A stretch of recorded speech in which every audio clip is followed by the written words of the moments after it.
A Eduarda confessou para a polícia que matou a filha asfixiada com um travesseiro porque ela não aguentava mais o choro da criança.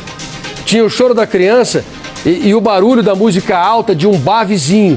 Ela comentou, olha, aquele barulho da música com o choro da minha filha, eu fiquei revoltado, eu peguei o travesseiro e coloquei.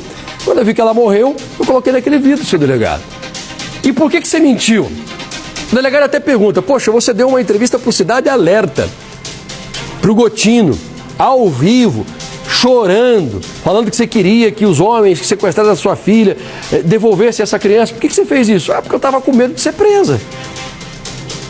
Ela imaginou que todo mundo fosse acreditar na conversa dela. Reportagem agora com outra atualização traz os detalhes para você. Vamos ver? Depois da confirmação da morte da pequena Ana Beatriz, de apenas 15 dias de vida, os questionamentos eram muitos. Como ela foi morta e onde o corpo estava antes de aparecer na casa da mãe?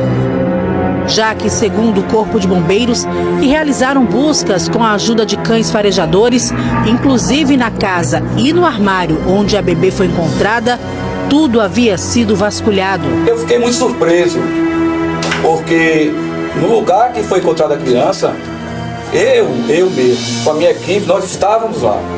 E naquele local onde a criança estava, eu verifiquei, o nosso sargento verificou também com a cadela. E não encontramos nada.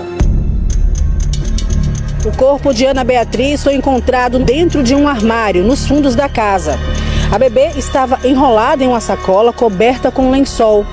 Após a polícia ser acionada, Eduarda, a mãe da criança, apresentou mais duas versões diferentes, agora para a morte da menina. Primeiro, ela contou outra versão fantasiosa de que teria dado à criança.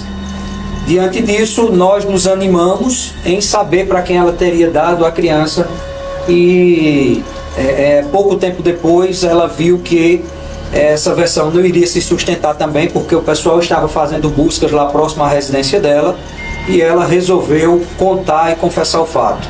Inicialmente ela começou dizendo que estava amamentando a criança teria tido um engasgo e ela teria tentado reanimar a criança e não teria conseguido.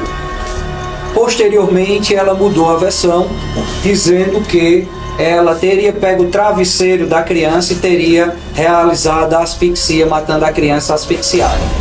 Independente de como Ana Beatriz morreu, outros crimes foram cometidos.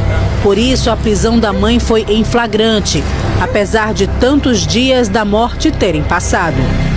Infanticídio, que é o crime do artigo 123 do Código Penal, ele acontece quando a mãe ela mata o próprio filho durante ou logo após o parto, em estado puerperal, ou seja, o próprio parto ele gera uma condição psíquica diferenciada na mulher, que é estimulada e efetivamente mata o seu próprio filho.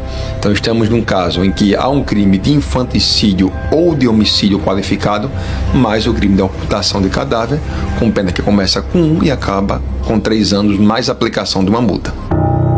Ainda que pensamentos agressivos ou ambivalentes em relação ao filho possam ocorrer, nem todas as mulheres com depressão pós-parto apresentam risco real de infanticídio. No entanto, nas formas mais graves ou quando associadas a quadros psicóticos como psicose puerperal, há riscos aumentados de comportamento violento dirigido ao bebê ou à própria mãe, exigindo intervenção psiquiátrica urgente.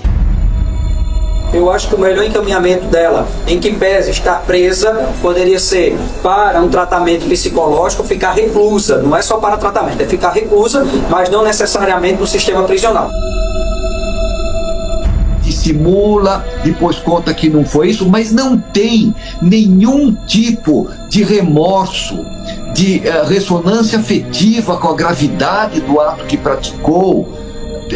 Praticamente inexiste um sentimento de piedade, de compaixão, de altruísmo, mesmo que a criança com choro tenha irritado ela. E se tivesse sido exatamente naquele momento que ela pega, como se fosse um estreitamento de consciência, pega, mata e acontece tudo aquilo como se não enxergasse mais nada pela frente, quando volta à realidade, digamos assim, quando sai desse estreitamento de consciência, tem um remorso e um arrependimento imenso. E muitas vezes até procuram o próprio suicídio, que também não parece ter o caso dela.